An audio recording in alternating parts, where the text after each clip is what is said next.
bienvenidas al Cojín por el Desarrollo. Este es un espacio en el que nos interesa discutir qué tipo de desarrollo estamos hablando. Agradezco la presencia de Gabriela y de Alberto, quienes son los especialistas invitados, y con quienes queremos tener esta discusión horizontal respecto a la temática planteada, el desarrollo y qué tipo de desarrollo nos concierne.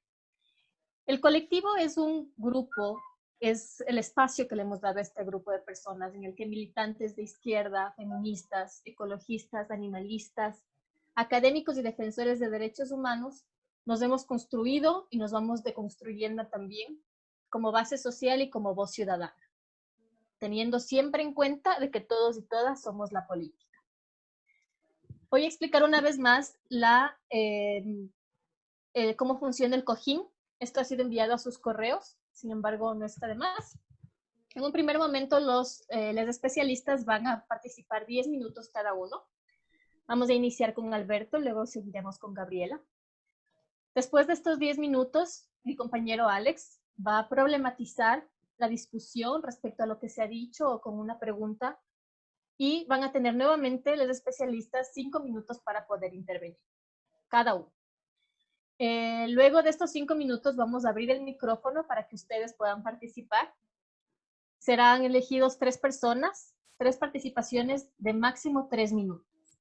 Después se dará nuevamente espacio a los especialistas para responder, sea responder o comentar acerca de lo que han dicho los participantes. Y luego iniciaremos una segunda ronda de participaciones, 3 personas más, 3 minutos máximo. Y nuevamente los especialistas intervendrán 3 minutos cada uno. Cuando falte un minuto para que se cierre la intervención, para que se termine el tiempo de intervención, yo voy a interrumpir y voy a recordarle a quien esté en el micrófono que es momento de que resuma su participación. Siempre cuando falte un minuto. Entonces, para estar atentos de eso también, y de antemano para pedir disculpas si les parece un poquito grosera la intervención, pero es para poder mantener los tiempos. Entonces, en este momento Alex va a presentar a los especialistas para que vean cómo estamos el día de hoy en la conversación. Perfecto, te agradezco mucho, Diana. Y bueno, comenzamos. Nuestro primer invitado es Alberto Acosta. Él es economista por la Universidad de Colón, investigador, catedrático y político. Él fue ministro de Energía y Minas, también es el expresidente de la Asamblea Nacional Constituyente de Montecristi y actualmente es miembro del Grupo de Alternativas de Desarrollo de la Fundación Rosa Luxemburgo. Entonces, Alberto, por favor. Muy buenas noches a todos y a todas. Empiezo agradeciendo por la invitación y me permito señalar que a momentos tengo un internet inestable. Eso podría complicar un poco mi presentación, pero si algún momento se corta, tengan paciencia, me reconectaré. Mejor dicho, el internet se reconectará porque yo poco puedo hacer al respecto. Les agradezco, como les digo, la oportunidad de poder compartir aquí con Gabriela y con todos ustedes, con todas ustedes, con todes, sobre temas que son de interés nacional. Vamos a hablar de desarrollo. Vamos a hablar de desarrollo y voy a hacer una propuesta desde una triple perspectiva. Desarrollo en actualidad, los orígenes del desarrollo y lo que ha significado el desarrollo. En el momento actual, todos nosotros estamos de una u otra manera viviendo y experimentando lo que significa la pandemia del coronavirus, la cuarentena. Y todos nosotros de una u otra manera estamos esperando retornar a la normalidad. Yo anotaría aquí varios aspectos. Uno primero, la cuarentena y la pandemia del coronavirus sirve como una suerte de gran lupa que nos permite identificar realidades existentes en nuestro país. Contradicciones, desigualdades, concentraciones de la riqueza, relaciones de poder que estaban presentes ahí, pero que ahora afloran con mucho más fuerza. Simplemente preguntémonos cuántas personas pueden hacer con tranquilidad realidad aquel mensaje de quédate en tu casa. ¿Cuántas tienen una casa adecuada, una vivienda adecuada? ¿Cuántas tienen un ingreso estable? cuántas personas tienen un ahorro para poder sobrevivir ya casi 90 días. En ese escenario, la pandemia lo que está haciendo es demostrando, desnudando la realidad de una sociedad inequitativa. Y en ese contexto nosotros vemos cómo aparece este reclamo de la vuelta a la normalidad. Hemos seguido con detenimiento el enfrentamiento de atender la salud o dar paso a la economía. ¿Cuál es más importante y cómo se va resolviendo? Y plantea la cuestión esta una suerte de demanda creciente de retomar el sendero de la economía ecuatoriana.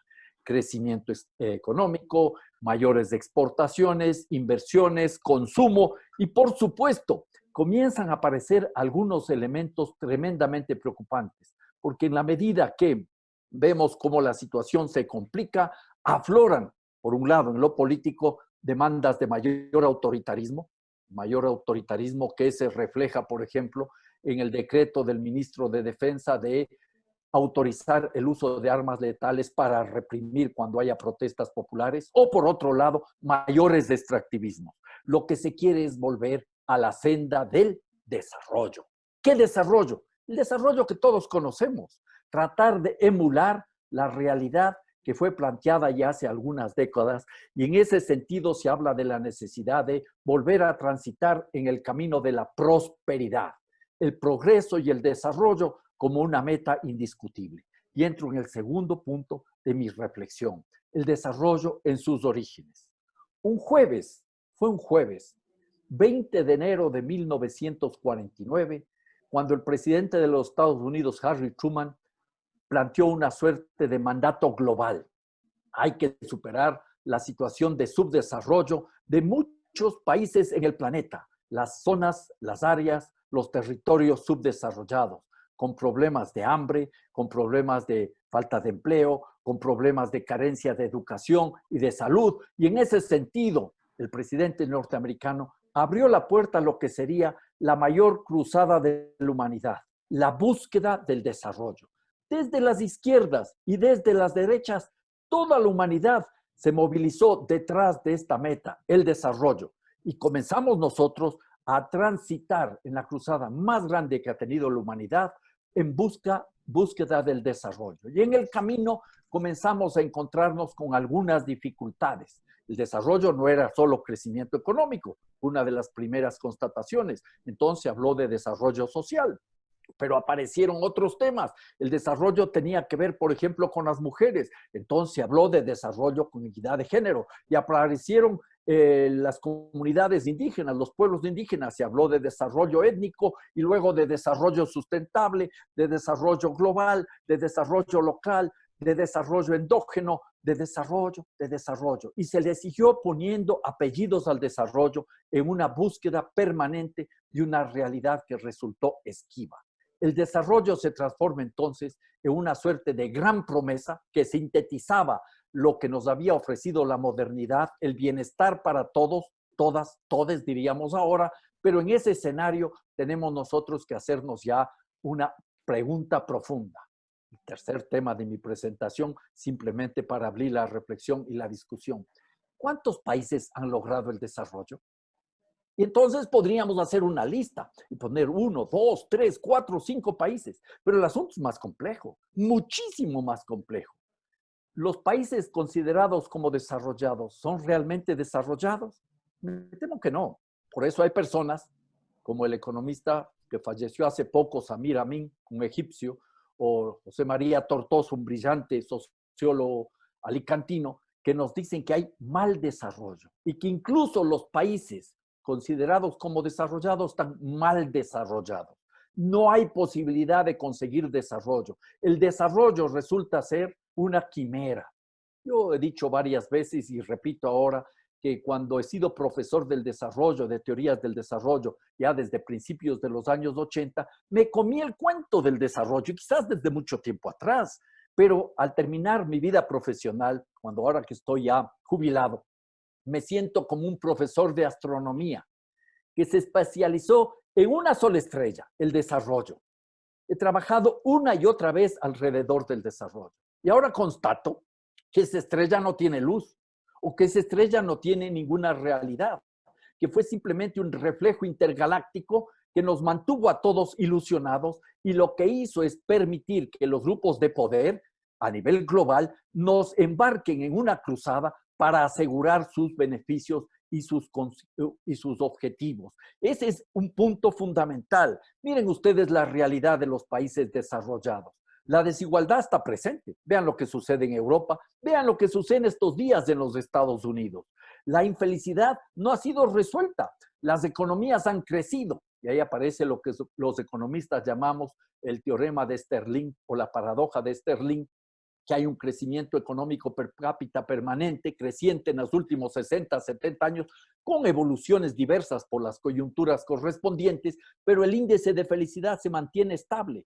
Y luego vemos que este crecimiento económico permanente, que ha sido el motor del desarrollo, lo que ha contribuido a una creciente destrucción de la naturaleza. Y ahí vemos cómo incluso este coronavirus es el resultado de esa destrucción, pérdida de biodiversidad, contaminación del aire, contaminación de las aguas y una aceleración permanente de la acumulación de capital que está destrozando las esencias mismas de la vida de los seres humanos y seres no humanos. En ese contexto, el desarrollo se ha transformado en una suerte de concepto tóxico que al establecer bases, sobre todo economicistas, centradas en la lógica del progreso y esta promesa de la modernidad, del bienestar para todos, lo que está generando es un mundo que camina en un sendero sin salida.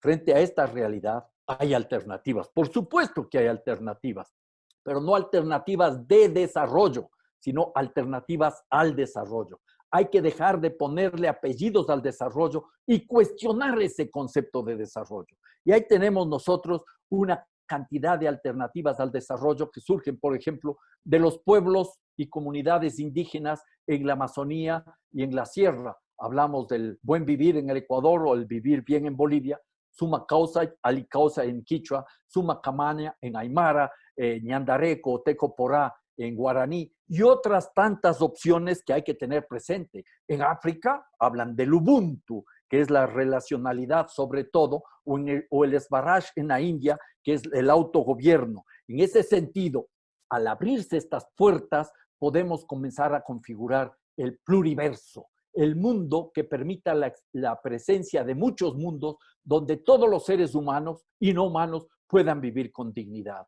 Como dicen los zapatistas, un mundo donde quepan muchos mundos. Y esa visión nos plantea entonces una lógica muy diferente. Nos abre un escenario donde entran, por ejemplo, las visiones que parten desde el paradigma del cuidado, la economía feminista, el ecofeminismo, el ecosocialismo, visiones que tienen que obligarnos entonces a transitar hacia otras formas de organizar la vida misma.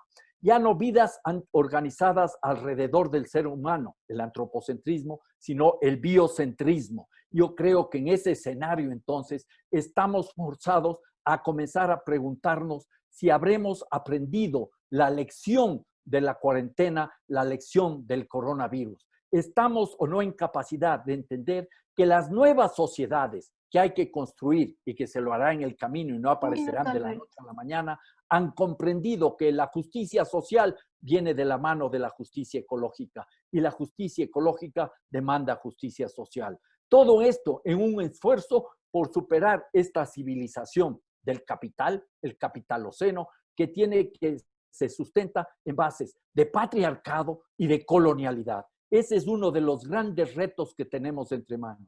Mi pregunta es, y la formulo con respeto, ¿hemos entendido esa lección? ¿Qué es lo que podemos hacer? Muchas gracias.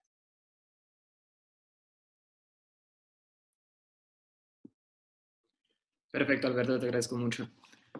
A continuación tenemos a Gabriela Montalvo Armas. Ella es economista por la Pontificia Universidad Católica del Ecuador, es máster en estudios de la cultura y especialista superior en gestión cultural por la Universidad Andina Simón Bolívar. Es feminista y estudia y trabaja temas de economía feminista, arte y economía de la cultura. Entonces, Gabriela, por favor.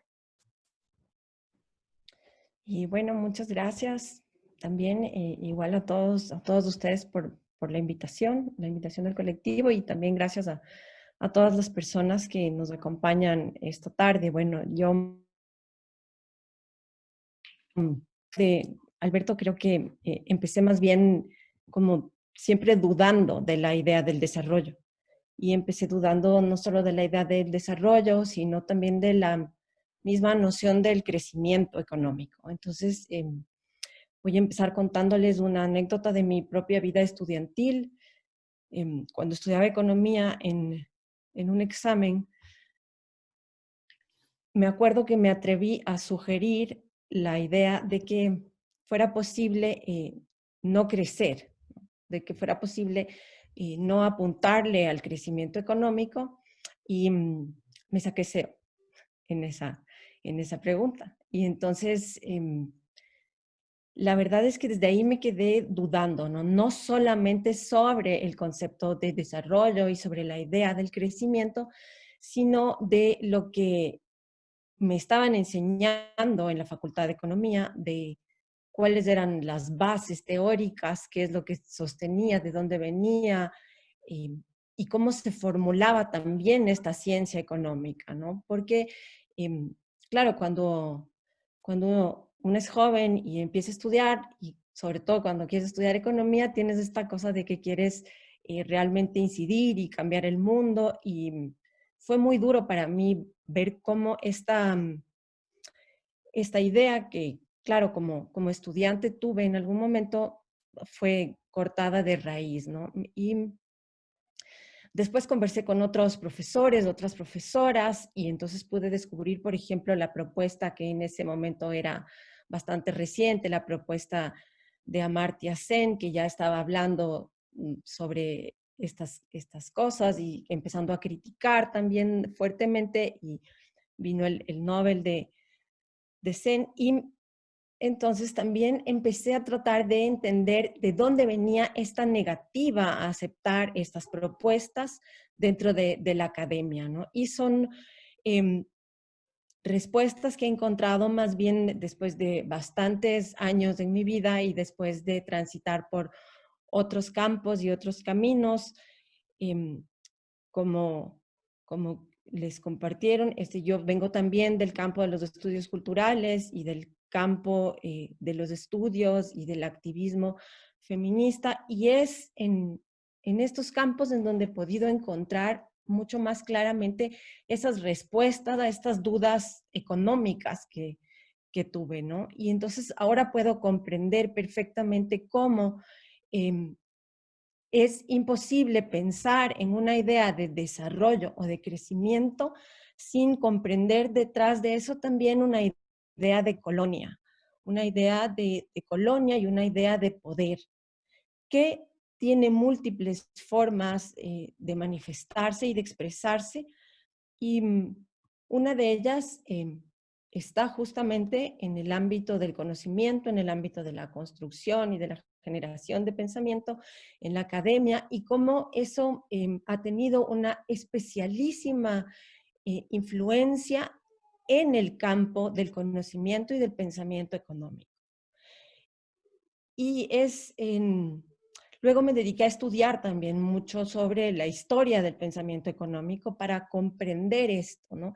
Cuando yo empecé a trabajar con artistas y con gestores culturales, con la gente que trabaja en el arte y en la cultura, y me encontré que había una fuertísima resistencia hacia la economía y también hacia las y los economistas. Yo siempre bromeo y digo que en el campo de la cultura, peor que ser economista, solo ser abogado, porque encontré que realmente la economía y quienes estamos en ese campo éramos vistos no solamente con recelo, sino realmente como si fuéramos el diablo. Y no lograba comprender esta durísima resistencia, ¿no? Porque además yo inicié mi trabajo en el feminismo y más bien me di cuenta que las feministas muy inteligentemente empezaron a utilizar las herramientas de la economía, desarrollaron todo el campo del pensamiento de la economía feminista, que además es súper potente, y no entendía cómo en el ámbito del arte y la cultura no se podía comprender esto, ¿no? Y me di cuenta que ahí es donde se expresaba claramente esta resistencia a esta versión que se presenta al mundo de lo que es la economía, que es una versión neoclásica o posclásica en el mejor de los casos, y que es solamente un enfoque económico, pero no es la economía, ni como campo de pensamiento, ni como campo de la práctica tampoco, ¿no? Porque es posible entender, como lo hacemos desde el feminismo, que la economía es el lugar donde se piensa y se crea y se sostiene la vida en un sentido amplio, ¿no? Y cómo son estas estructuras de poder ligadas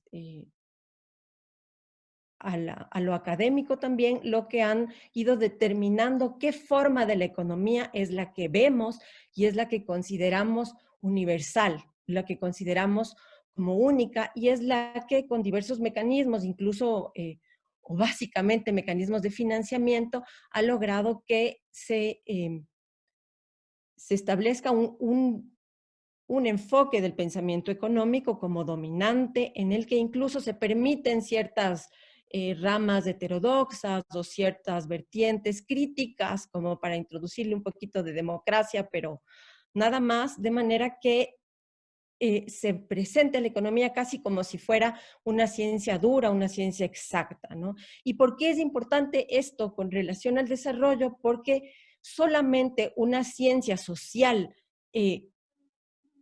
que mediante todos estos mecanismos de poder deviene casi en esta ciencia exacta, es posible construir y mantener un relato de lo que debe ser el desarrollo y un relato de lo que debe ser el progreso y de lo que debe ser el avance, de lo que debe ser la ciencia, de lo que debe ser, digamos, el crecimiento humano, no solo económico, ¿no? Y entonces queda realmente implantado en, en la mente humana esta idea de que el desarrollo es el único camino y se presenta al campo de la economía como la ciencia que está destinada a demostrar eso, ¿no?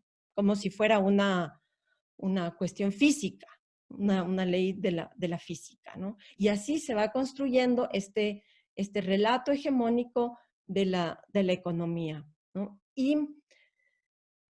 por eso para mí ha sido importante transitar también por el campo de los estudios culturales y de los estudios feministas para ir deconstruyendo estas ideas de la economía y para ir encontrando a partir de esa, no solo es una deconstrucción en sentido pasivo, sino que realmente implica también un proceso de destruir un poco y de desarmar incluso de una manera un poco más también más fuerte y con más agresividad también estos conceptos que se presentan como verdades. Entonces, por ejemplo, fue para mí un real alivio darme cuenta de que la misma definición de economía que te dan en las aulas los primeros días corresponde solamente a un momento del pensamiento económico, ¿no? Y que tiene que ver además eh, un, con un proyecto político determinado.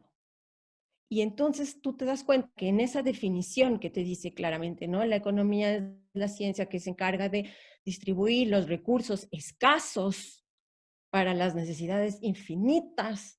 Entonces ya tienes ahí como algunas ideas claves de por dónde va el asunto, ¿no? Entonces empieza volviéndose definición, empieza volviéndose concepto, empieza materializándose y concretándose esa idea de la escasez, por ejemplo, ¿no? Que después es clave para entender por qué todo tiene que estar en disputa, por qué los recursos tienen que estar siempre en disputa.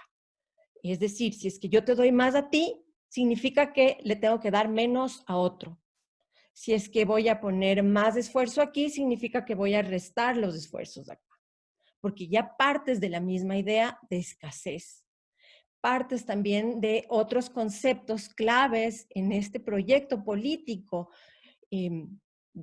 específico, ¿no? Que tienen que ver, que se fueron forjando también tienen que ver con con la modernidad y que tienen que ver, por ejemplo, con la idea del individuo, que tienen que ver además con la forma de concebir las dualidades, que no son exclusivas de la modernidad, las dualidades, sino con la forma de concebir estas dualidades como antagónicas y como desvalorizantes y excluyentes, ¿no? Entonces, con lo cual vamos formando la idea de qué es productivo, por ejemplo.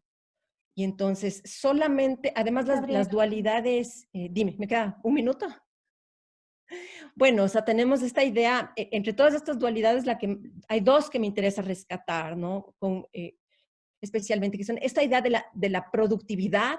Primero, explicar que estas dualidades no se constituyen como dos pares, ¿no? Sino como un molde, es decir, todo lo que entra en el molde es y lo que queda por fuera no es, ¿no? Entonces, con el molde de la productividad defino qué tiene valor económico, y dado que la economía es el campo determinante de este tipo de pensamiento y de esta manera de entender la vida, entonces lo demás pierde valor en todos los demás sentidos, y eso está asociado a otro molde que es el de la masculinidad. Entonces, todo lo que entra en el molde de esta masculinidad tiene valor y además es productivo, y todo lo que queda fuera, que no somos solamente las mujeres, sino todo aquello que no sea masculino en ese según ese modelo hegemónico, queda por fuera y además queda asignado como improductivo. Y de esa manera es visto no solo como secundario, como marginal, sino que es objeto de desprecio, porque no aporta en un primer momento a la productividad, no aporta a la consecución de ganancia y posteriormente no aporta al desarrollo, ¿no? Y luego vamos a ver que ese desarrollo tiene también una relación con otra serie de palabras que son claves en el discurso económico y político, entre las que están, por ejemplo, la eficiencia, la maximización, la minimización, y estas palabras que nos van pareciendo inocentes, pero que van marcando el camino no solo en lo económico, sino en lo político, ¿no? Entonces, bueno, por ahí iría mi crítica hacia esta idea del desarrollo, ¿no?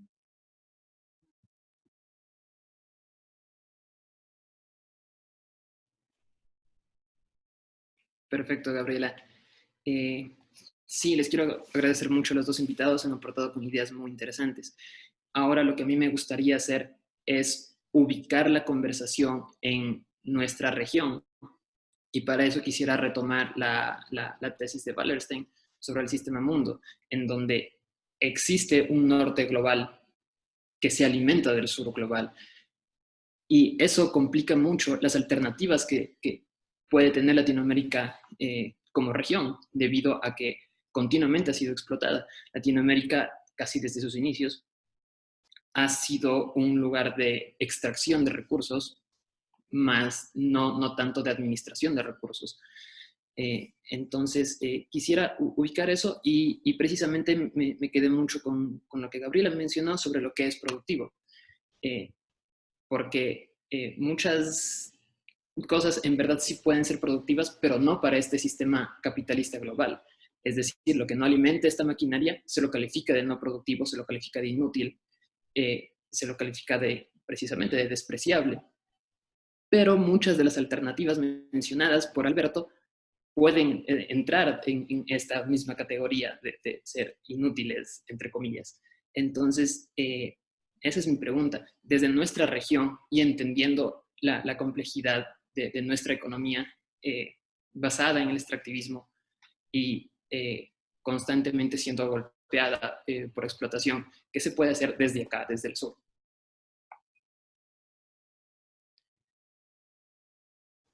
Entonces, bueno, vamos a continuar con el mismo orden, así que está Alberto primero y después Gabriela.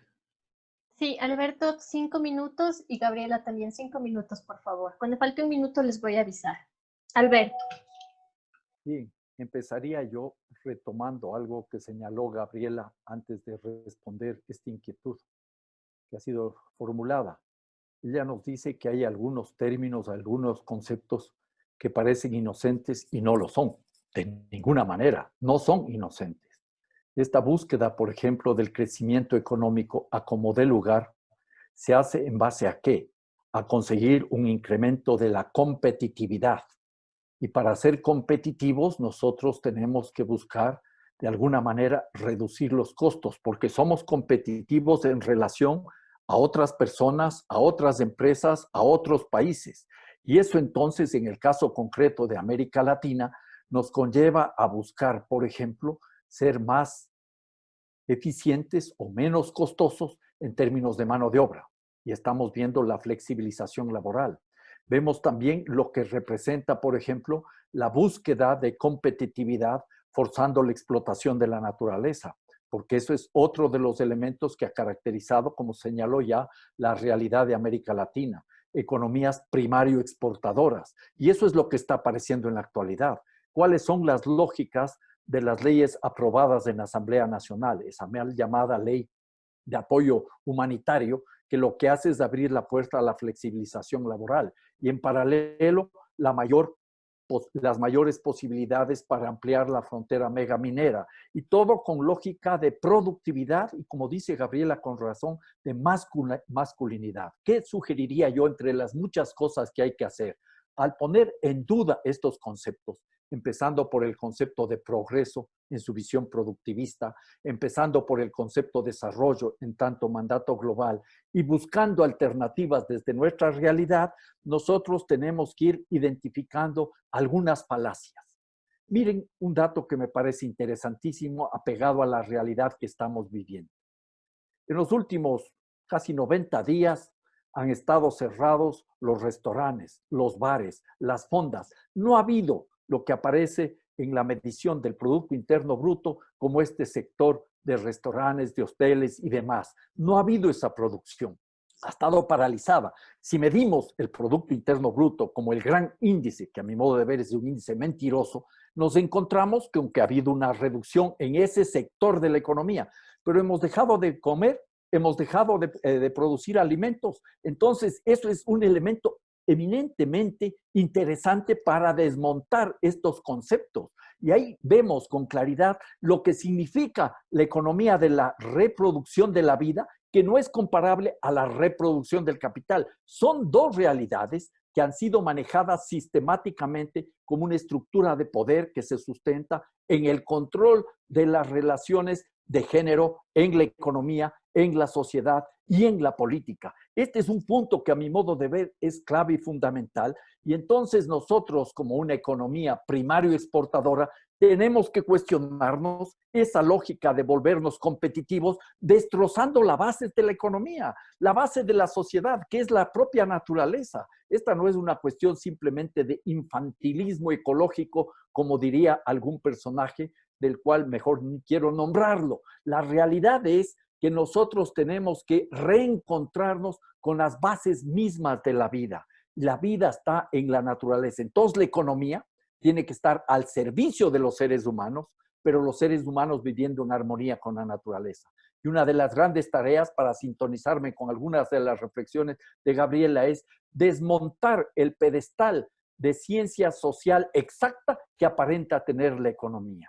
Desmontar el papel que cumple la economía como una ciencia social imperial que domina las otras ciencias sociales. La economía tiene que ser una ciencia subordinada, subsidiaria de otras ciencias y tiene entonces que ocupar un papel mucho más orientado a garantizar la reproducción de la vida digna de seres humanos y de seres no humanos. Ese es uno de los grandes retos que tenemos entre manos y eso nos conlleva necesariamente a ir superando esta posición de economía extractivista que caracteriza a las economías del sur en gran manera.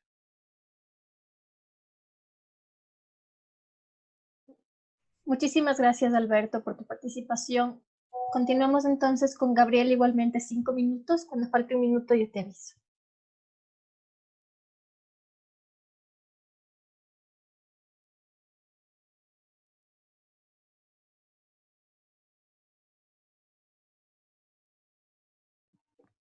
Listo, muchas gracias. No tenía audio. Bueno, sí, es Es bien interesante también la pregunta, ¿no? Para ver, o sea, cómo como región podemos tener respuestas ante todas estas preguntas que además, como lo ha señalado también Alberto desde el principio, en este momento se han manifestado de forma tan evidente y además de una forma tan brutal, digamos, ¿no? Para toda la humanidad, ¿no? Porque, claro, lo que ha hecho la pandemia además es visibilizar cómo estos conceptos tan sacralizados por este régimen político y económico y cultural que nos gobierna, como la propia eficiencia, son solamente relatos que son funcionales en ciertos momentos, ¿no? Entonces, la misma idea de eficiencia, ¿no? Que es esto de producir lo máximo al mínimo costo y de sacar como el mayor provecho posible en el menor tiempo, con los menores recursos y generar la mayor cantidad de riqueza, también nos damos cuenta que termina siendo una falacia, no solamente en términos retóricos o conceptuales, sino reales, concretísimos, ¿no? Porque hemos visto cómo el ritmo de producción al que hemos llegado, ¿no? En nuestro sistema económico nos ha llevado a que interrumpamos o lastimemos el equilibrio entre los seres humanos y los animales y que de alguna manera el virus salte, ¿no? Como este virus que es animal salta a las personas y vemos cómo en meses hemos perdido varios puntos del PIB mundial, es decir, nos hemos puesto una trampa y perdimos riqueza material, capitalista, perdimos esa producción y nos vamos a demorar años en recuperarla. O sea, es decir, fuimos absolutamente ineficientes con lo que hicimos. Y estamos siendo absolutamente ineficientes en términos capitalistas, en términos productivistas, en términos economicistas, al intentar solucionar la crisis ante la cual nos enfrenta la pandemia, que es esta, que ha develado además esta forma tan egoísta de reaccionar, no solo como regiones, sino como países y dentro de los países como grupos sociales, ¿no? Ya yo he leído a varios y varias economistas, varios de ellos ganadores de premios Nobel y todos están de acuerdo en que la óptima solución, la más rápida, la más pronta, sería una solución que asuma que la humanidad es una cosa, es una humanidad, ¿no? Y no grupos de países o de personas, y resolver el problema económico y el problema sanitario para todos, ¿no? Y cómo sería muchísimo más productivo y muchísimo más rentable que los países ricos apoyen a los países que tienen menos recursos, tanto en lo financiero como en lo sanitario. Y entonces nos demoraríamos muchísimo menos en resolver la crisis sanitaria, pero también la crisis económica. Pero en lugar de eso seguimos acumulando los recursos, cada región hace lo que puede, cada país hace lo que puede, acumulan lo que pueden, no solo se acumula, sino que se especula y eso nos está llevando a demorar aún más la solución y o sea, seguimos perdiendo plata, seguimos perdiendo PIB, por muy engañoso que sea este indicador, en eso mismo estamos perdiendo. Y la otra cosa que quería decir es un poco esto que comentaba Alex, ¿no? De que todo esto que se ha considerado no valioso y no productivo, porque no genera riqueza, y es más bien todo lo contrario. Es justamente ahí donde se produce y donde se sostiene la generación de la riqueza. El asunto es que no se lo ha medido, no se lo ha contabilizado. Y es tanta la riqueza que producen los sectores invisibilizados que el momento que utilizando la misma metodología ortodoxa, neoclásica, matemática para calcular el PIB, te encuentras que, por ejemplo, el trabajo doméstico representa el 20% de esa producción, la quinta parte. y tienes temas que a nadie se le ocurriría pensar que son productivos, porque la gente piensa que el arte no es productivo, ¿no? Y el arte, las industrias culturales, en lo que se logra medir, representa en nuestro país más del 2% del PIB, ¿no? Y en otros países como Estados Unidos el 11% del PIB. Y entonces me pongo a pensar si también hay algunos intereses nuevamente políticos por esconder eso, ¿no? Porque es justamente esas estructuras de lo doméstico donde se dan este tipo de producciones, porque las casas no solo producen trabajo doméstico, sino que son unidades productivas en todo el sentido de la palabra, es lo que decía Alberto, ¿no? Ahorita no solo que seguimos comiendo, sino que un montón de hogares se han vuelto productores de alimentos. Entonces, la gente está intercambiando, todo el mundo hace empanadas, galletas, pan, masa, arroz, encocado, ceviche, venden verduras frescas, congeladas, pulpa, mermelada. Es decir, todo eso se está produciendo en las casas. Seguramente mucha de esa producción está apoyada por las mujeres que viven en esas casas. Y si no se ha parado la vida es porque seguimos produciendo adentro de las casas. Y parece que está parado y no está parado. Seguimos produciendo y además estamos teletrabajando, quienes podemos teletrabajar, y además hemos visto cómo llevar esa producción al ámbito doméstico, además traslada los costos a ese sector. Traslada los costos no solamente concretos como la luz, el internet, los servicios, entonces ya los pagarás tú y cumplirás con tu teletrabajo y además darás tus mermeladas para redondearte el sueldito y ser emprendedor, sino que además se traslada en términos físicos, se traslada en términos del cuerpo que soporta esa producción, ¿no? De los cuerpos que tienen que producir teletrabajo, tienen que producir la comida de la familia, que tienen que redondear el ingreso, que tienen que sostener todo eso, ¿no? Y empezamos a ver todas estas relaciones que han sido Perdón, Gabriela, que te inteligentemente interrumpa, pero ocultadas, ¿no? Si ahora termino. Por esta disculpe. economía tradicional, ¿no? Entonces, más bien la invitación es eso, a repensar la idea de economía, cómo estamos viendo la economía, para empezar a descubrir todas estas relaciones y estos aspectos que han sido, eso, astutamente ocultados, ¿no?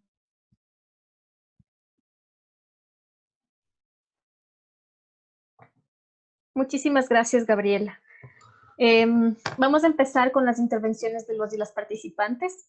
Tenemos a 3 primeras participaciones. Tenemos a Denise Carrión, Yura Serrano y Santiago Javier.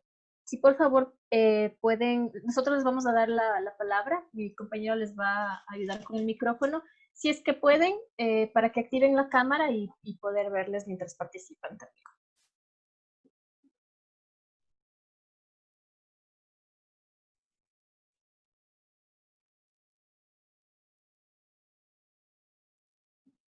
Tenemos a Denise. Denise, bienvenida. Tienes 3 minutos para intervenir y luego yo te aviso cuando te falte uno, ¿ya? Ya. Bueno, primeramente, buenas noches y muchas gracias por el espacio. Para Alberto Acosta, él hablaba sobre la búsqueda de la realidad, cómo se ha planteado el término de desarrollo y que esta realidad se presenta esquiva entre nosotros y es más bien una promesa. En ese sentido, yo creo que la pregunta que él planteaba, ¿cuántos países han alcanzado el desarrollo? Yo tomaría quizá en este momento las ideas de Falsborda, cuando él habla sobre el hecho de que cada país responde a una realidad y esta realidad está sujeta a sus contextos históricos. Y en este punto yo creo que es importante entender que no podemos uniformarnos con ropa que no nos queda. Y en ese sentido es lo que ha venido dándose a través de la historia, al tratar de adaptarnos a los distintos procesos de desarrollo, al tratar de subirnos al tren del progreso, que va tal vez en una dirección en la que nuestros contextos no hayan respuesta. En cuanto a que él también habla sobre que el desarrollo acelera la acumulación de capital, estoy totalmente de acuerdo, pero él habla también de las alternativas y una de ellas menciona las propuestas o las formas de vida de los pueblos y comunidades autóctonas o indígenas, no sé. Y bueno, en ese sentido, retomo mi idea anterior, el no tratar de uniformar a otros, pero tampoco tratar de uniformarnos nosotros. Y en ese sentido, el tratar de no uniformar, yo creo que si quisiéramos adaptar esas visiones tal vez a todas las realidades, a todas las latitudes, estaríamos cayendo en lo mismo, ¿no es cierto? Y yo creo que tal vez podría funcionar eventualmente para nosotros, pero, pero quizá no para todas las latitudes, ¿no es cierto? Y en ese sentido él hace referencia a los zapatistas y claro, en ello podríamos hallar una respuesta. En cuanto a lo que mencionaba Gabriela Montalvo, en la última parte de su intervención, donde hablaba de los pequeños emprendimientos, hay mucha gente que está poniendo mucho, gracias, mucho tiempo socialmente necesario para esa producción, pero estamos nosotros tan encarnados con las lógicas de las grandes transnacionales, hablemos McDonald's, Burger King, KFC, etcétera, cadenas que muy poco apoyamos a los pequeños emprendimientos entre nosotros. Y lo que en feminismo sería solidaridad, que también es lo que nos está faltando para que podamos sacar a flote esas nuevas formas de economía más comunitarias, más dinámicas y que se basan en lo pequeño, ¿no es cierto? Entonces ahí yo creo que habría que ponerle cuidado en ese sentido, a la parte de la solidaridad y hacer un mea culpa quizá y también buscar posibles soluciones hacia eso. Gracias. Muchas gracias, Denise. Vamos con Yura Serrano.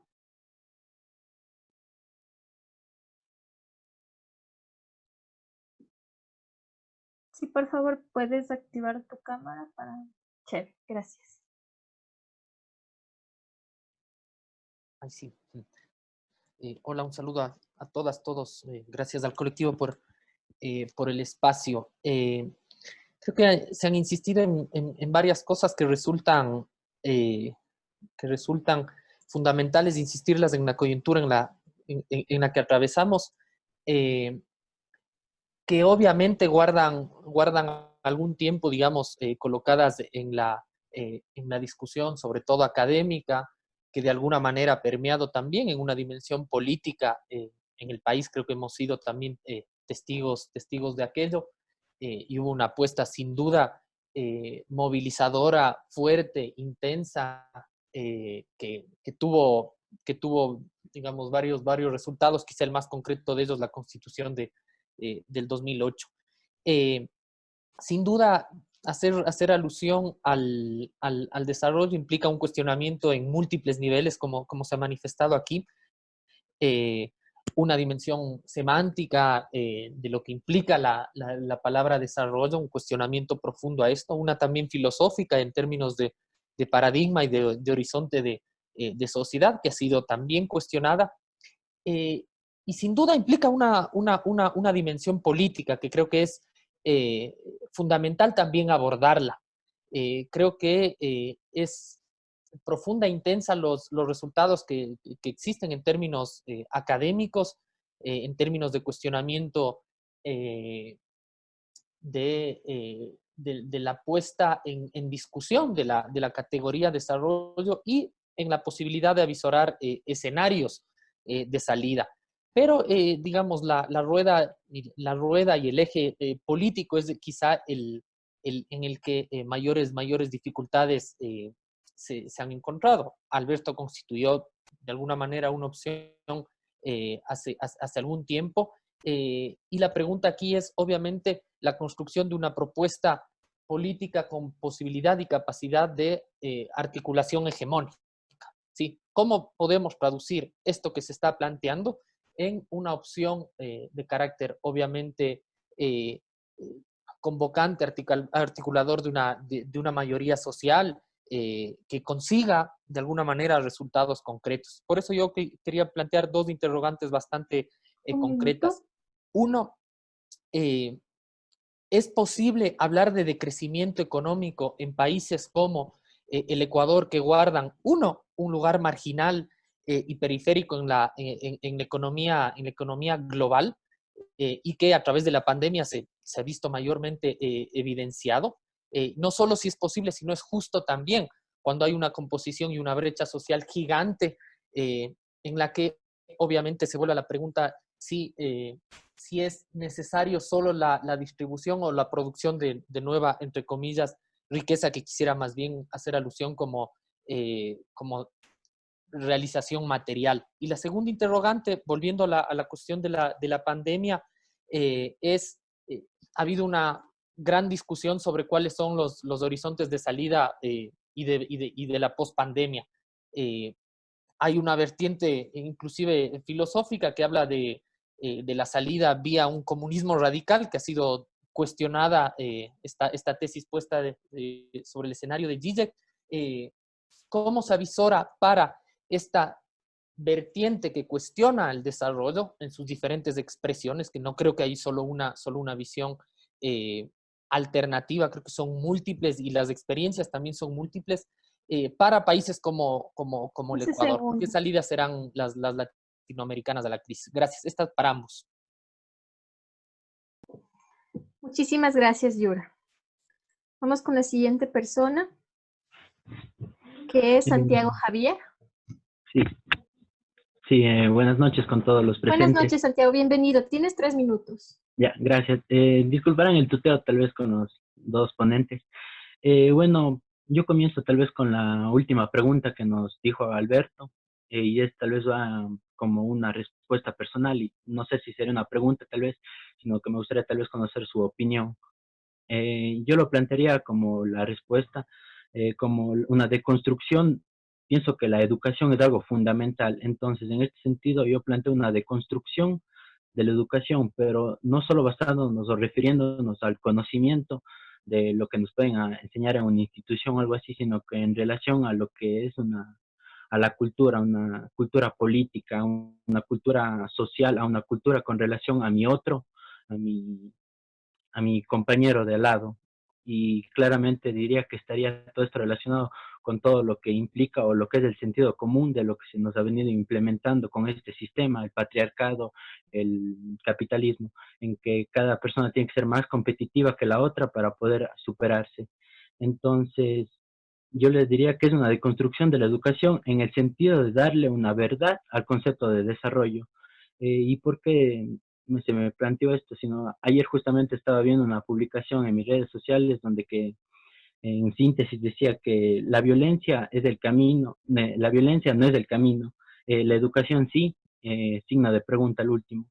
Entonces, me llevó a pensar justo lo que dijo Alberto en su intervención, que nos decía que siendo profesor, justo en sus últimos años, fue donde que se dio cuenta que estaba enfocándose solo en un desarrollo y más no meramente en todo lo demás que implica esto.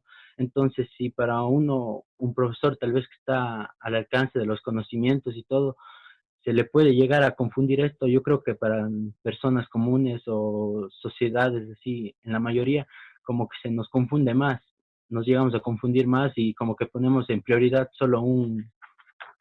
ponemos en prioridad solamente lo económico, más directamente. Y como decía Gabriela, el tema de la productividad, y mencionaba el tema de la violencia, porque últimamente, como vemos en Estados Unidos, las protestas y todas estas situaciones son causas que han generado violencia.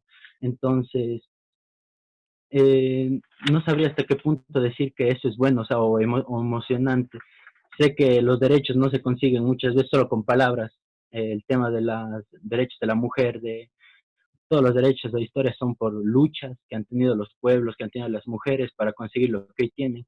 Aún así creo que a veces salimos a las calles sin unas bases y salimos, como digo ahora, tenemos protestas en el Parque Calderón, pero si les preguntamos a los mismos es porque están buscando que se active otra vez la economía, que volvamos al trabajo, que volvamos a lo normal, al trabajo otra vez. Entonces seguimos en lo económico, dándole enfoque a lo económico y no vemos realmente a otras situaciones. Entonces yo diría que tendríamos que luchar por una educación.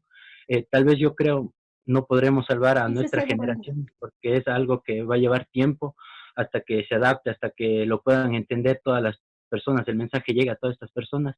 Entonces, pero sí podremos luchar por las generaciones que vienen, por nuestros hijos y por las generaciones que a ellos tal vez les va a hacer servir más.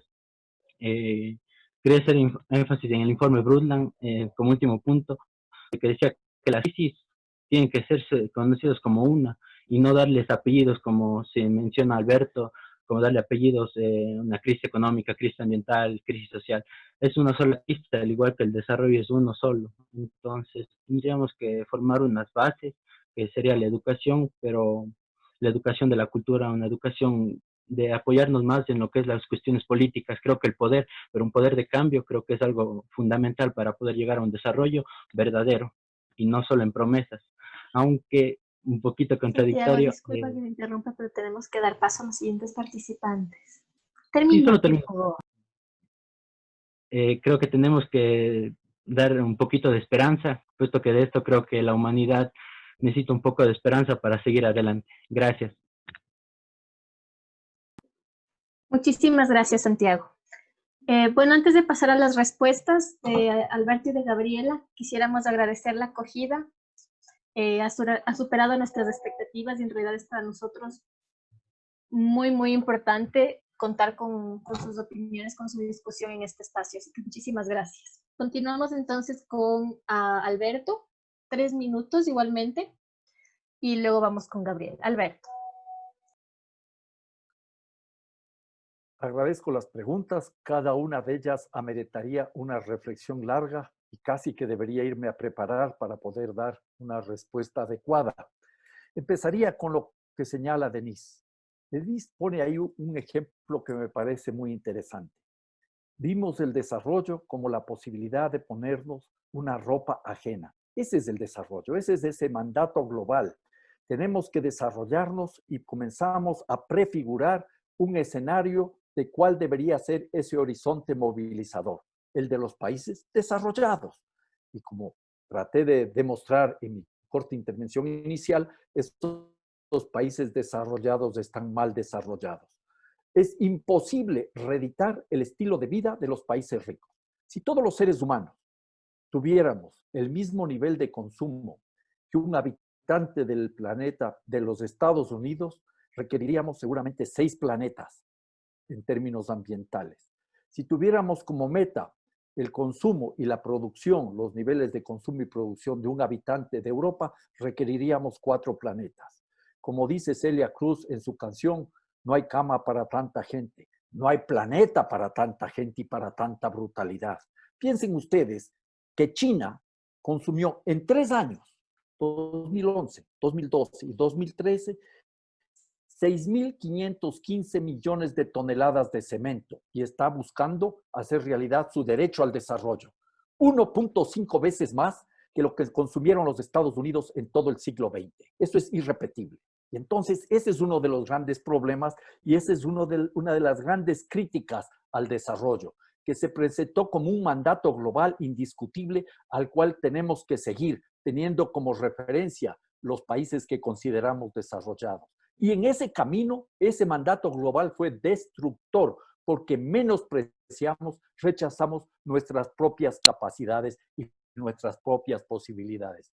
Y entonces ahí Denise también tiene mucha razón cuando dice, cuidado, el buen vivir no puede ser un mandato global. Por eso hablo yo de buenos convivires.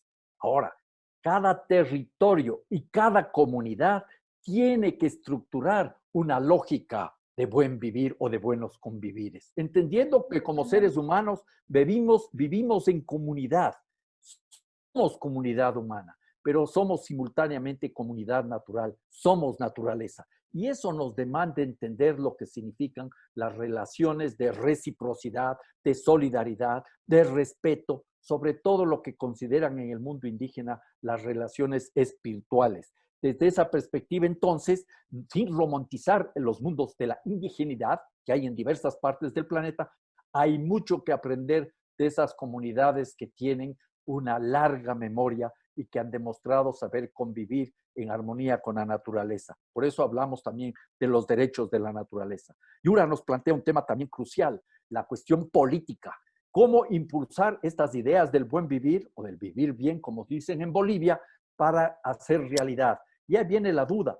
¿Era suficiente establecer el buen vivir como un mandato constitucional? La respuesta es evidente, no. ¿Por qué? Porque el gobierno de Ecuador anterior y el gobierno de Bolivia anterior se apropiaron de esos conceptos, les vampirizaron, les chuparon su contenido y les transformaron en un instrumento de poder y en una herramienta de propaganda simplemente para seguir modernizando el capitalismo.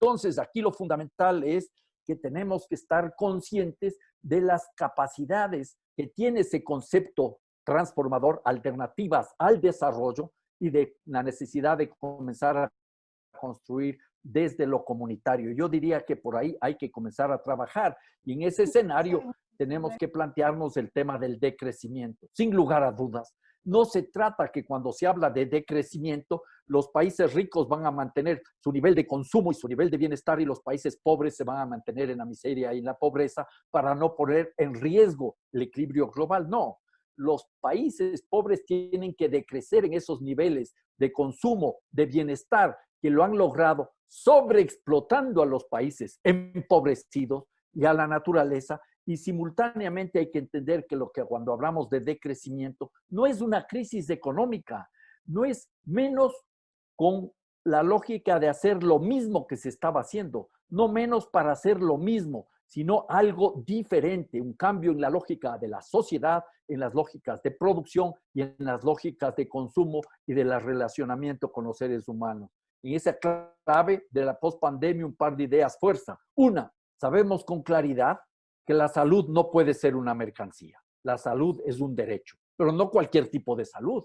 No solo una salud curativa, centrada en la lógica hospitalocéntrica. Necesitamos una salud preventiva. Necesitamos recuperar los conocimientos y saberes ancestrales para construir otro tipo de salud. Y en paralelo, vinculado estrechamente al tema de la salud, está el tema de la alimentación, desde la soberanía alimentaria. No hay que producir divisas, hay que producir alimentos para los seres humanos.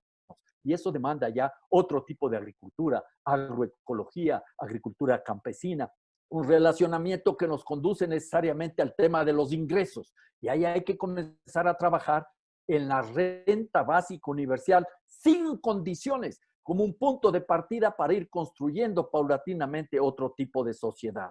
Y termino rápidamente porque el tiempo es muy estrecho con las reflexiones que se hace Santiago Javier sobre la cuestión de la educación. Sí, necesitamos educación, pero otra educación. No es cuestión de seguir invirtiendo y construir escuelas y colegios del milenio o del trilenio o de lo que ustedes quieran, sino replantearse la educación. Hay que dar paso a un proceso de descolarización para que no sea simplemente una educación profesionalizante, sino otra lógica de educación que recuperando conocimientos científicos, haga lo mismo con los saberes ancestrales y nos permite establecer diálogos y que vayamos generando no nuevos profesionales simplemente, sino seres humanos comprometidos con la vida, que valoren cosas sencillas de la vida y que tengan capacidad de criticar y construir sus propias, a partir de sus propias memorias y reflexiones, sus propios conocimientos. Yo diría una educación para dudar, para no tener certezas de los profesores o de las profesoras. Dudar permanentemente porque creo que eso es lo más saludable. Cualquier planteamiento merece ser reflexionado, discutido y eso demanda un trabajo comunitario muy profundo. Y en ese escenario, las culturas en términos profundos son la base para construir esos otros mundos posibles, sin mandatos globales indiscutibles. Muchísimas gracias, Alberto. Continuamos con Gabriela. Y bueno, igual que Alberto, agradezco mucho también todas las intervenciones y todas las preguntas y también estoy de acuerdo en que se necesitaría todo un nuevo cojín para cada una, ¿no?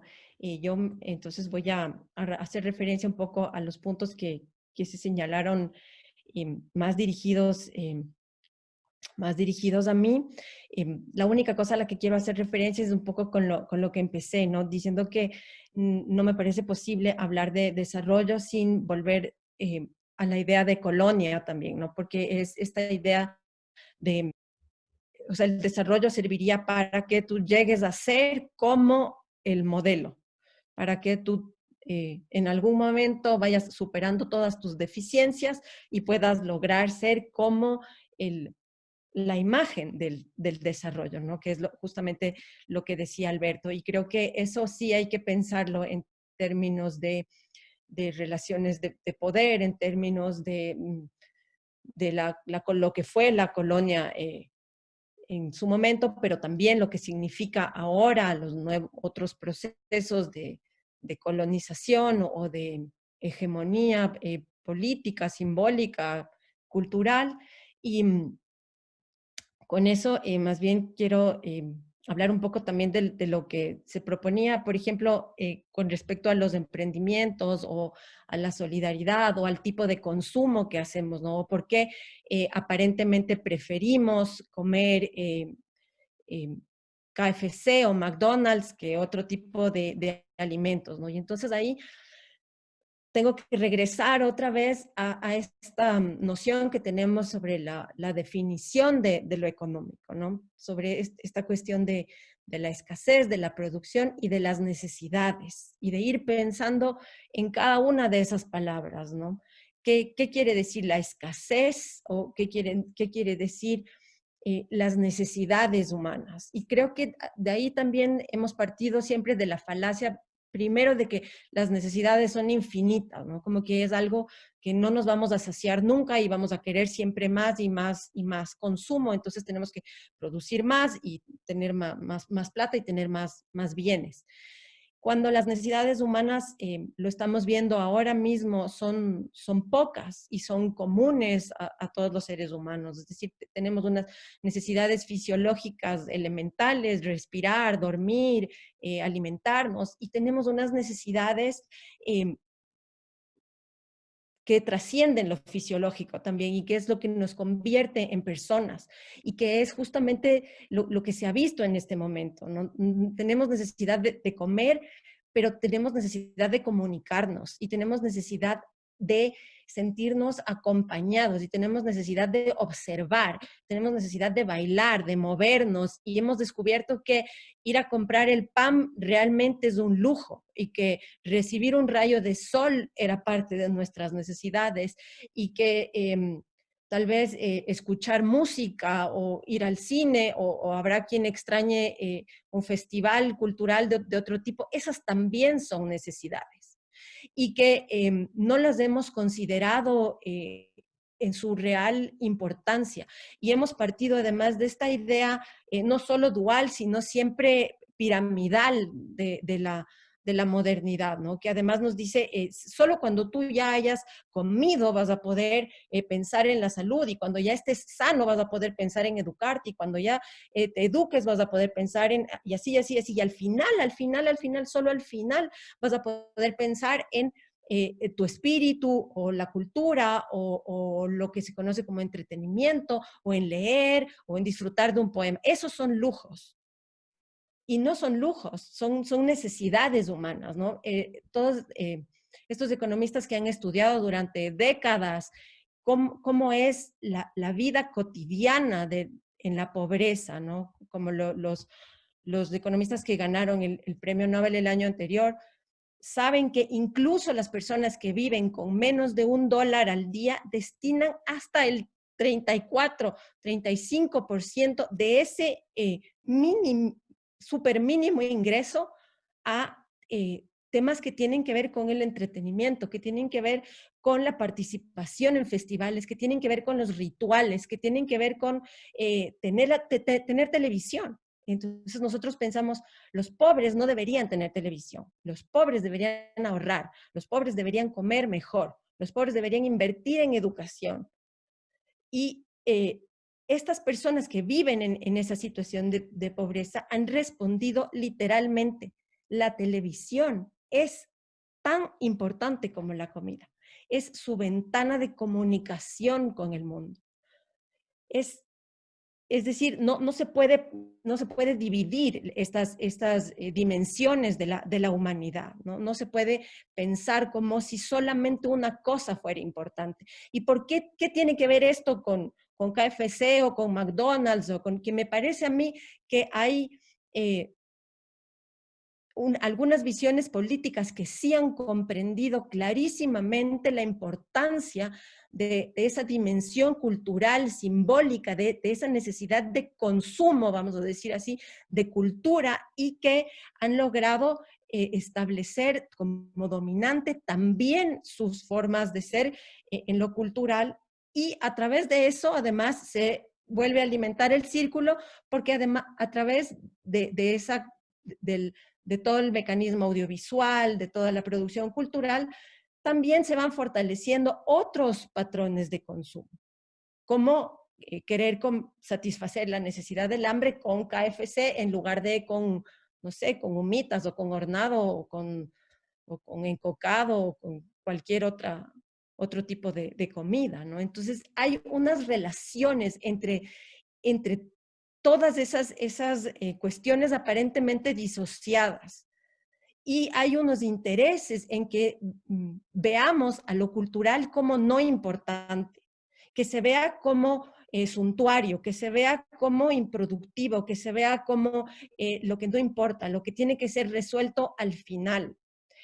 Y entonces vuelvo a lo que les decía antes, no es coincidencia que en los países que tienen el poder político, en Estados Unidos, en Rusia, en China, sus industrias culturales tengan tanto peso en lo económico también.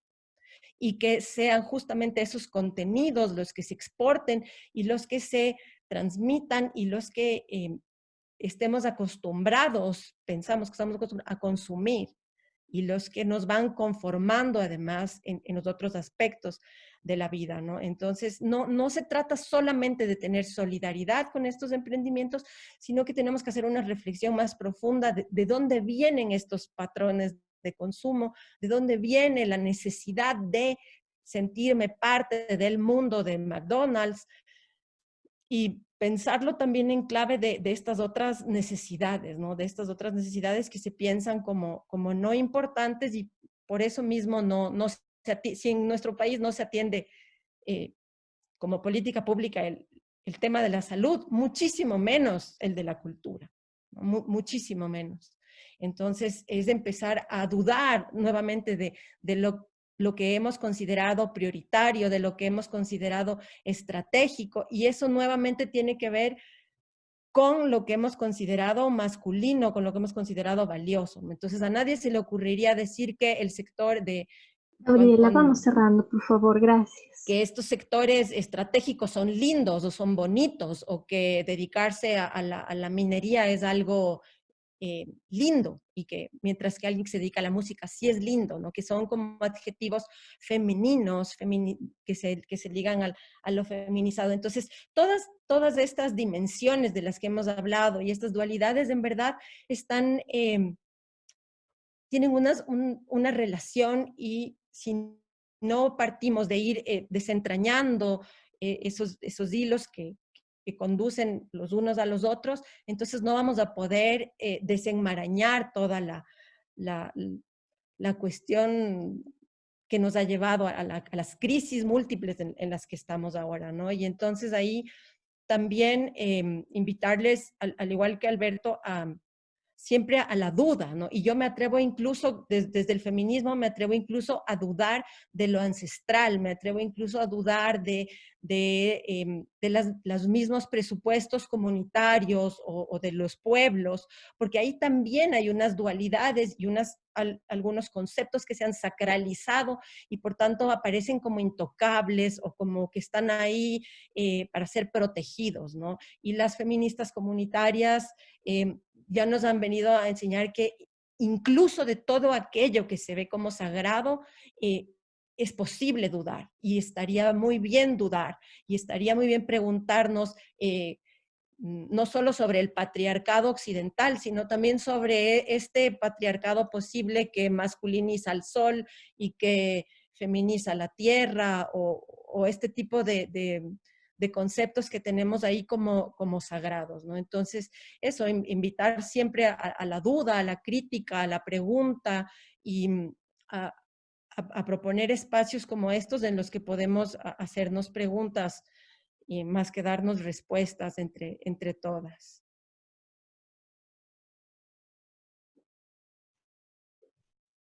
Muchísimas gracias, Gabriela, por tus comentarios. Tenemos una ronda más de preguntas, pero en honor al tiempo quisiera que las hagan lo más sucinto posible.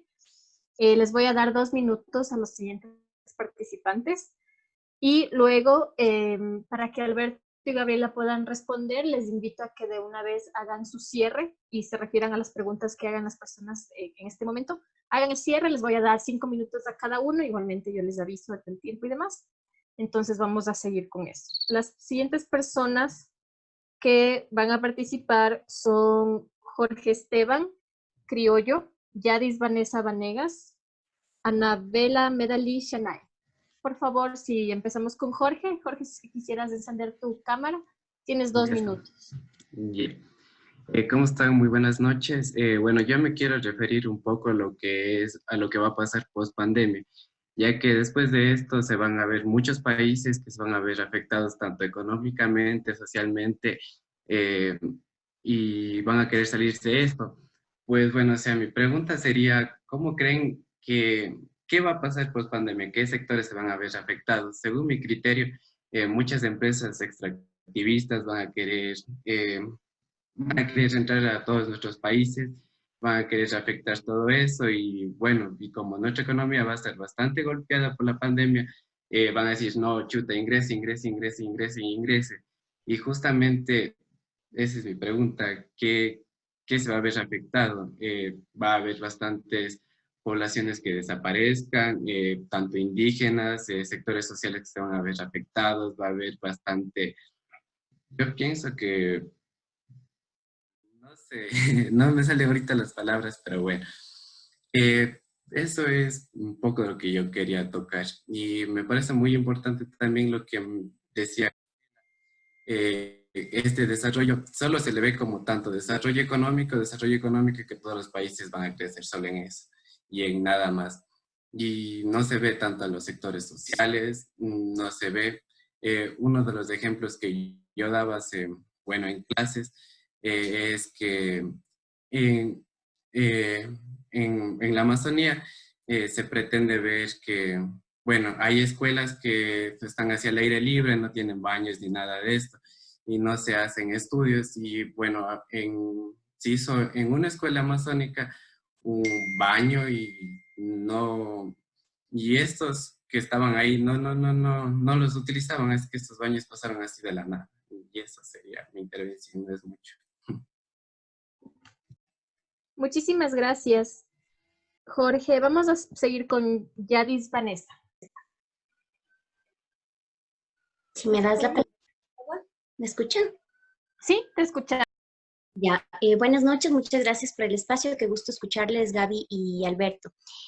Bueno, quería empezar haciendo un comentario un poco dando la noción de que el desarrollismo actual es un neodesarrollismo, ¿no? Por ejemplo, vemos cómo la minería le ponen el apellido de minería es desarrollo, minería responsable, porque ahora es con tecnología de punta, y un poco apuntando a esta noción de que la tecnología le da un aspecto ecoeficientista y que minimiza el impacto social. Creo que es importante también tener una postura crítica frente a estas nuevas formas que adopta discursivamente esta noción del desarrollo, que como sabemos es una promesa incumplida y que todo lo contrario ha traído depredación de la naturaleza y conflictos socioecológicos complejísimos. Primero ese comentario y luego quería hacerles una pregunta. En este académico he visto que hay por lo menos 2 propuestas puntuales, una que viene desde el norte global, otra desde el sur global, que plantean, en el caso de Argentina, un pacto ecosocial y en el caso del norte global, el manifiesto de Ámsterdam. Ambos coinciden en ciertos puntos, por ejemplo, el reemplazar el PIB como un indicador económico, reemplazarlo por otro tipo de indicadores que justamente apelen al tema del bienestar o estos buenos convivires que mencionaba Alberto u otras formas de entender el bienestar. Otro tema que también están planteando es la renta básica universal como un elemento que permita redistribuir la riqueza. Y otro tema muy importante es, sobre todo desde Argentina, el tema post-extractivo, ¿no? Y también otros elementos asociados como la agroecología, como temas que permitan transitar hacia un mundo en clave de crecimiento y en clave también del post-desarrollo. ¿Cómo evalúan estas dos iniciativas como, digamos, herramientas y horizontes posibles tangibles que podrían transitar en esta dirección del post-desarrollo? Y ¿cómo lo aterrizamos? ¿Cómo lo materializamos? ¿Cómo hacemos que sea posible tener en un país con una crisis actual como la que tenemos, tener a disposición, por ejemplo, una renta básica? Eso sería. Muchas gracias. Muchísimas gracias, Yadis. Seguimos con Anabela Medali. Muy buenas noches a todos. Bienvenida. Listo. Voy a hacerle un comentario. Lo leí en alguna parte. Dice que el problema de nosotros, los países tercermundistas, es que nosotros pensamos como países tercermundistas porque estamos en ese contexto. Nosotros no vivimos la realidad de un país primermundista. Entonces no podemos pensar cómo las leyes, normas o lo que les funciona a ellos no nos va a funcionar a nosotros porque el contexto en el que nacemos, en el que existimos y coexistimos, está mal desde el inicio, desde la historia. Temas como el feminismo que buscan una igualdad de la mujer y también en otros aspectos como la economía feminista, son cosas que han nacido de personas que están inconformes y entonces ese es el punto.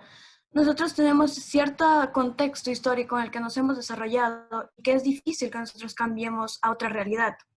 Ahora bien, con respecto a la última participación de Yadis, me parece muy correcto lo que habla sobre minería. Es un tema porque después de esta post-pandemia nosotros vamos a tener que buscar otra solución y nos van a vender la minería como lo que nos va a sacar de la crisis.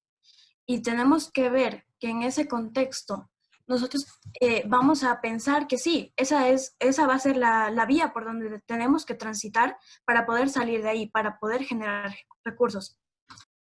Directamente con eso. Ecuador, con temas de ilegalidad, corrupción, la sociedad como está corrompida, todo eso, el medio ambiente, ¿está preparado para la megaminería? Es decir, ¿este es el camino que debemos tomar post pandemia? Muchísimas gracias. Muchísimas gracias. Continuamos entonces con Alberto, 5 minutos, de una vez para que hagas el cierre de tu intervención. Luego seguimos con Gabriel igualmente. Bien, he tomado nota de las intervenciones, de las preguntas. Me parecen todas muy valiosas e interesantes. Naturalmente no hay todo el tiempo necesario para abordarlas. Antes de dar respuesta a las preguntas y a las inquietudes, quisiera... Ay, se me paró justo ahorita. No puede ser. Se señaló con claridad. Las necesidades son las mismas en todo tiempo y en todo lugar. Hay necesidades axiológicas y hay necesidades existenciales. Me parece que eso es fundamental. Las necesidades existenciales son conocidas por todas, por todos. El ser, el tener, el hacer, el estar. Pero hay las axiológicas de igual importancia y trascendencia, como la subsistencia, el afecto, el entendimiento, la participación, el ocio mismo. Entonces les invitaría yo a que se revisen los textos, por ejemplo, de Manfred Max Neff, Antonio Elizalde y Martín Oppenheim, que rescatan esto y nos plantean una lógica completamente diferente y fundamental para seguir discutiendo en la búsqueda de alternativas. Y ahí tendríamos entonces algo fundamental en este escenario. ¿Por qué no pensar un momento, hagan el esfuerzo de no reclamar el derecho al trabajo? El derecho al trabajo en una sociedad capitalista es del derecho a que nos exploten. ¿Por qué no comenzar a reclamar el derecho al ocio constructivo, al ocio creativo, al ocio que nos permita regenerarnos no como fuerza de trabajo, sino como seres humanos, recuperando el ocio desde la perspectiva de las culturas en plural. Yo creo que eso sería un paso fundamental. ¿Y por qué no comenzar a pensar en una sociedad donde no estemos condenados a trabajar en tanto proletarios, en tanto nuestra relación de explotación dentro de las empresas, sino las horas necesarias para garantizar nuestra subsistencia? Esta es una discusión que tiene mucha historia. En lugar de trabajar 8 horas al día, trabajar 4 o 6 horas al día máximo, con ingresos adecuados y otras formas de vida. Denle la vuelta a la idea del derecho al ocio y no al derecho al trabajo. Construir otro tipo de sociedades. En relación a lo que se plantea en relación a la minería, esta inquietud que tenemos nosotros, efectivamente, nos dicen que la minería va a resolver los problemas del país. Se acaba el petróleo y aparece ahora la minería como la gran alternativa. Eso viene ya desde el gobierno anterior y se profundiza ahora en el gobierno actual en la clave de post-pandemia. Disculpas, cuidado, vamos a aceptar este negocio. Nos están vendiendo gato por liebre, con el respeto que merecen los gatos y las liebres. Nos venden gato por liebre, ¿ya? En términos jurídicos, legales y constitucionales, la minería considerada como legal es inconstitucional, es ilegal, lo puedo demostrar. Los impactos sociales y ambientales son tremendos, son enormes. Aquí tengo un par de cifras a la mano, ¿ya? Piensen en el caso del proyecto Mirador, un proyecto muy grande en la cordillera del Condo. Al finalizar la mina, van a quedar acumulados algo así como 490 millones de metros cúbicos de lodos contaminantes, un cóctel tóxico que equivale a 3 lagos San Pablo. 3 lagos San Pablo. Esos son los diques de cola que habrá que proteger luego de que se hayan ido los mineros por décadas o por centenas de años. Van a quedar acumulados 438 millones de toneladas de desechos sólidos. 5 panecillos de la ciudad de Quito, en una zona de alta biodiversidad. En ese periodo de 30 años de explotación, diariamente se van a consumir 21 millones de litros de agua, 250 litros de agua por segundo, lo que consume la ciudad de Ibarra durante un día entero. Eso es lo que demanda la minería. ¿Quién va a cubrir esos costos? Se estima, les voy a dar la cifra gruesa, que en 50 años de explotación que tendría el yacimiento más grande, promediando los ingresos y todo, vamos a llegar a exportar como 132 mil millones de dólares en 50 años. 50 años. Y al Estado ecuatoriano le quedarían 27 mil millones de dólares. Le quedarían al año 876 millones de dólares, menos de lo que se destinó para pagar servidores públicos en un mes en el año 2018. Y adicionalmente hay que calcular esos impactos ambientales. Si calculamos más o menos $3 por tonelada de lo que se va a mover, de los 27 mil millones que le quedan al Estado, se va a la mitad solo en la reparación y la remediación. Si calculamos $5, quedamos en empates, 27 mil millones. Si calculamos $10, quedamos endeudados. Por eso, la minería no solo genera problemas sociales y ambientales, es ilegal, sino que es una estafa económica. Me parece que ese es uno de los temas fundamentales. Y concluyo con una reflexión que me parece clave en este momento. La renta básica universal sin condiciones, por el simplemente de ser hecho de que deseamos ciudadanos y ciudadanas del Ecuador.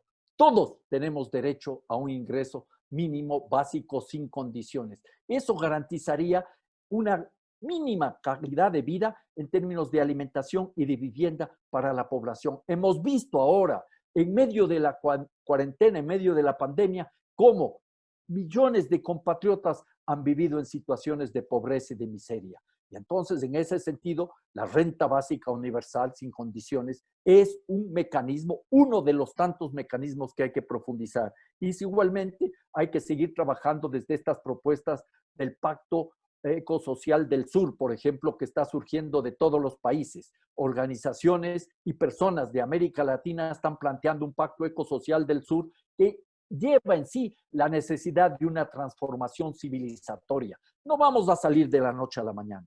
Se requieren transiciones. Y en ese contexto son muchos los esfuerzos que tenemos que hacer para que la pospandemia no conduzca, como está sucediendo, a un Estado cada vez más autoritario y represivo, militarizadas las relaciones sociales, y por otro lado, a una mayor concentración de la riqueza, porque hay una tremenda ausencia de solidaridad. Esto nos demanda entonces ser muy conscientes con lo que estamos proponiendo y con lo que estamos haciendo. La pospandemia no debe ser para profundizar más de lo mismo, que será más de lo peor, sino para dar un golpe de timón y construir otro tipo de sociedades, sociedades democráticas que demandan procesos democráticos. Las tomas de decisiones tienen que ser transformadas y eso empieza desde nuestros hogares, nuestras comunidades, nuestras empresas. Solo así podremos dar paso a una verdadera democracia radical que creo que es el camino para estas grandes transformaciones. Y muchas gracias y muy buenas noches, por supuesto. Muchísimas gracias, Alberto. Gabriela, por favor.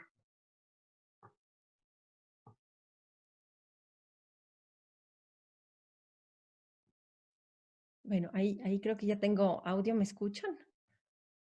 Sí, Gabriela, muchas gracias. Y bueno, yo igual empiezo más bien agradeciéndoles nuevamente por la invitación, a ustedes, chicas y chicos del colectivo, y también a todas las personas que se han unido también a este espacio virtual, pero que de alguna manera nos sostiene también ahora en la comunicación y en la interacción, que es parte de lo que necesitamos también como seres humanos, ¿no? Y que hemos visto que eso, que hace parte de nuestra vida, ¿no? Y bueno, yo más bien me parece que Alberto ha respondido bastante profundamente a las inquietudes hechas. Yo más bien quisiera referirme más bien a este punto de la idea otra vez dicotómica, ¿no? Del ocio y el trabajo, ¿no? Y volver a pensar también en nuevas formas de pensar y de ver la vida, y uno de los aspectos claves de la vida, que es el tiempo, ¿no? Porque esta idea de separar el tiempo también tiene que ver con el paradigma moderno y con el paradigma de la productividad, y con el tiempo que es productivo, el tiempo que es oro y el tiempo que es ocio, y el tiempo que no es valioso. Y por eso hemos tenido esta disputa, ¿no? Entre cuántas horas trabajar, cuántas producir y cuántas tenemos derecho como de descansar o de ocupar en otras necesidades. Cuando hemos visto que también hay otras posibilidades, que hay otras miradas sobre este uso del tiempo. Y cuando el trabajo no está dirigido a esta productividad de acumulación, sino al sostenimiento de la vida, entonces el trabajo también puede ser simultáneamente ocio.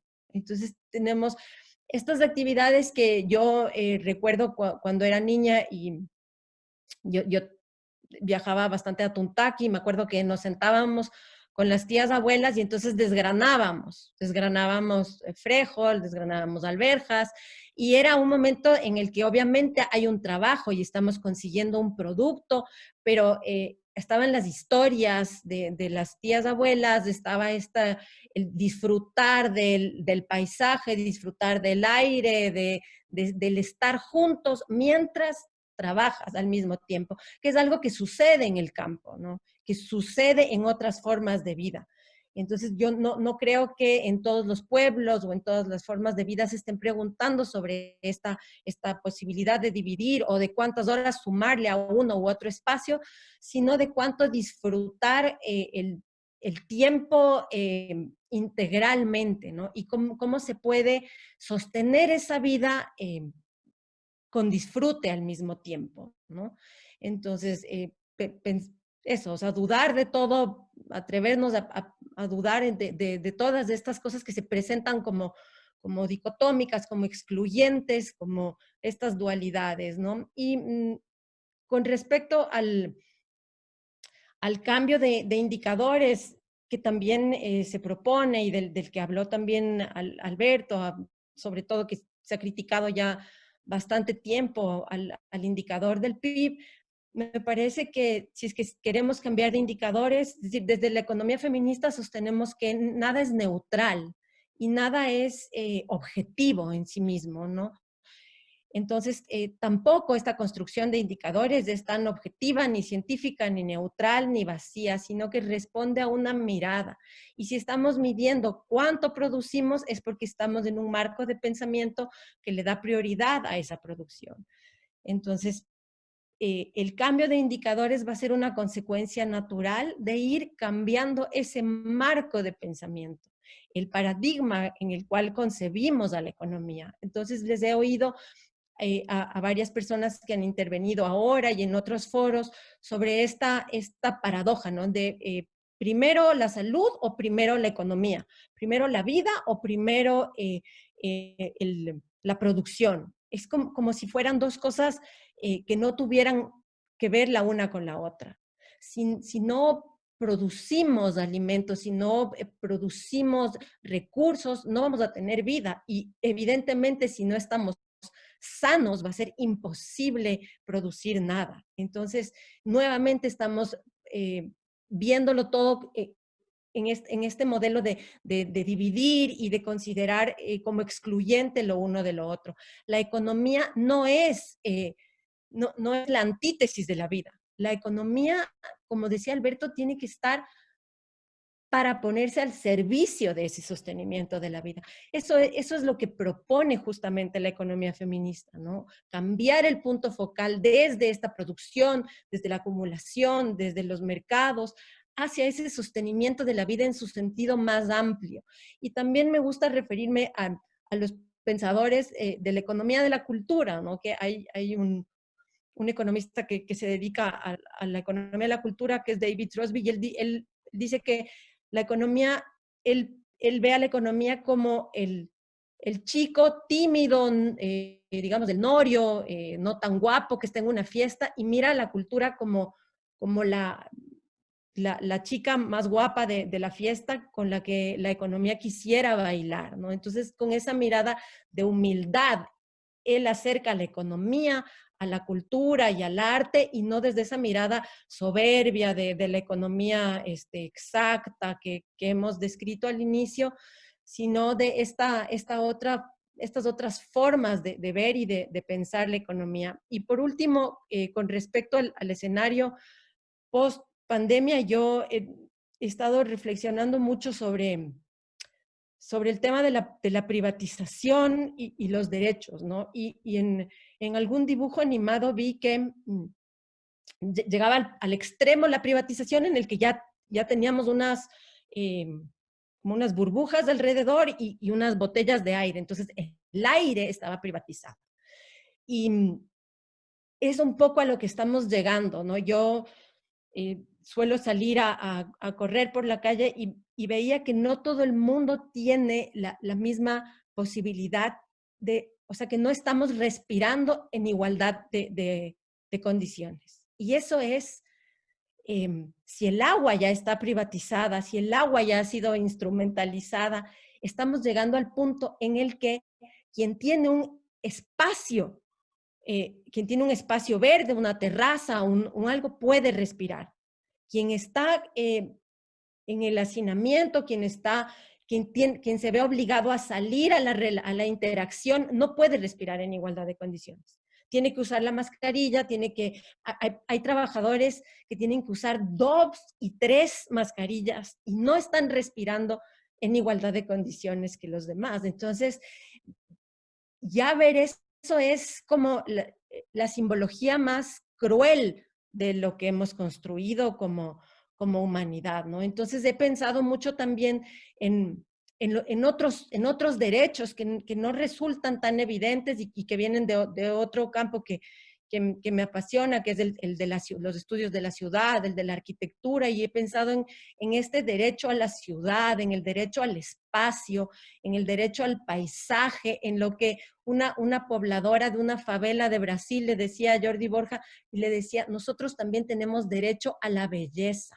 tenemos derecho a la belleza, a tener espacios libres, espacios abiertos, espacios públicos, derecho a respirar, o sea, a lo más elemental, ¿no? Entonces, como verán, no es ninguna respuesta, más bien toda esta situación me ha llenado de inquietudes profundas y estar con ustedes en este intercambio, tener la oportunidad y el privilegio de compartir el espacio con Alberto, más bien o sea, me llenan de más inquietudes y me compromete muchísimo más con estas reflexiones, ¿no? Y espero que en otros momentos y en otros espacios podamos ir o sea, desenredando estas marañas y seguir reflexionando sobre lo que quisiéramos ser como humanidad de aquí en adelante. Eso, y muchísimas gracias de nuevo.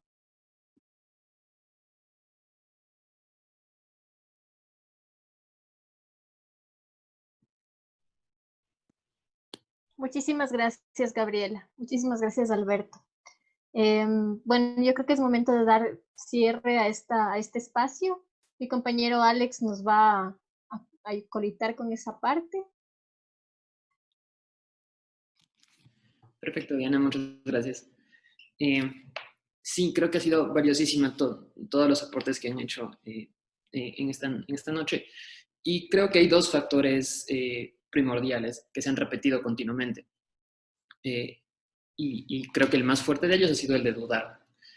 Entonces creo que todos tenemos esa responsabilidad de dudar del status quo, de lo que nos han dicho que así es, de cuando nos dicen que la minería es la solución o cuando nos dicen que el extractivismo es la solución. Y ya que estamos ahí, también debemos dudar de cuando se intentan utilizar este tipo de argumentos para justificar despidos o para justificar recortes presupuestarios, bajo esta bandera de no hay alternativas. Y ese es el segundo punto. Es el hecho de que existen alternativas, pero estas alternativas no necesariamente tienen que ser nuevas, sino que están en las cabezas de personas que han sido invisibilizadas, que han sido ignoradas.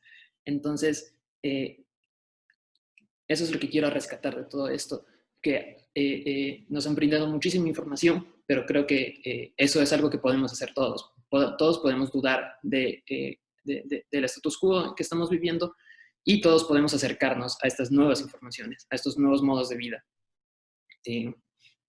Entonces, con esto yo quisiera cerrar el cojín, no sin antes decirles que nos pueden seguir en nuestras redes sociales, en el colectivo UIO, tanto en Twitter, en Facebook como en Instagram. Tenemos nosotros iniciativas propias como el Maulido de Cortázar, en donde recomendamos películas, literatura, artículos, documentales, una vez por semana, y también tenemos el Megáfono Rojo, en donde hacemos comentarios políticos de acuerdo a ciertas coyunturas actuales. Y también, por último, mencionarles que vamos a continuar haciendo este tipo de cojines, buscando alternativas, buscando soluciones a esta crisis y a la crisis en general que el capitalismo ha producido. Entonces, con esto cierro y quiero agradecerles a todos los participantes y, por supuesto, agradecerles a los invitados por sus brillantes participaciones.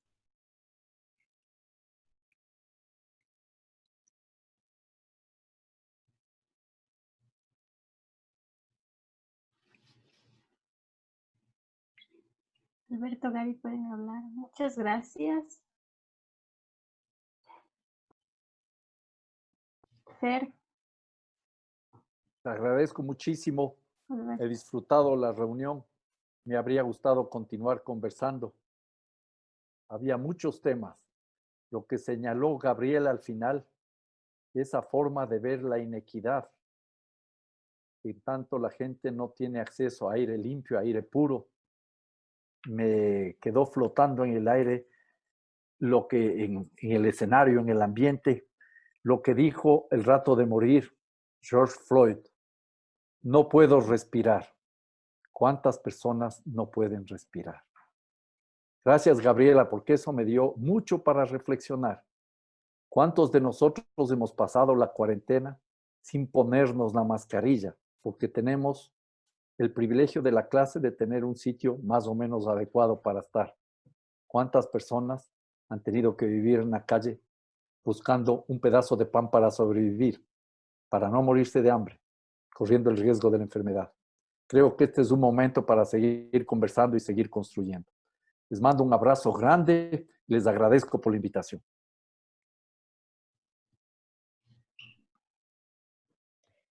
De mi parte igual, como les dije, me quedo con más inquietudes y reflexiones que respuestas. Y para mí también es absolutamente enriquecedor escuchar todas sus preguntas, sus comentarios, sus reflexiones. Aprendo mucho también de estar en contacto con, sobre todo con jóvenes que están preguntándose, ¿no? Sobre todos estos aspectos. Y nada, nuevamente agradecerles, y para mí también ha sido un gusto y un privilegio enorme compartir este espacio con Alberto y con todos y con todas ustedes. Muchas gracias. Dicho lo cual, hasta mañana, o buenas noches al menos. Hasta luego. Gracias por todo. Buenas noches, Hasta Alberto. luego, gracias. Hasta luego, gracias. Gracias a todos. Muchas gracias.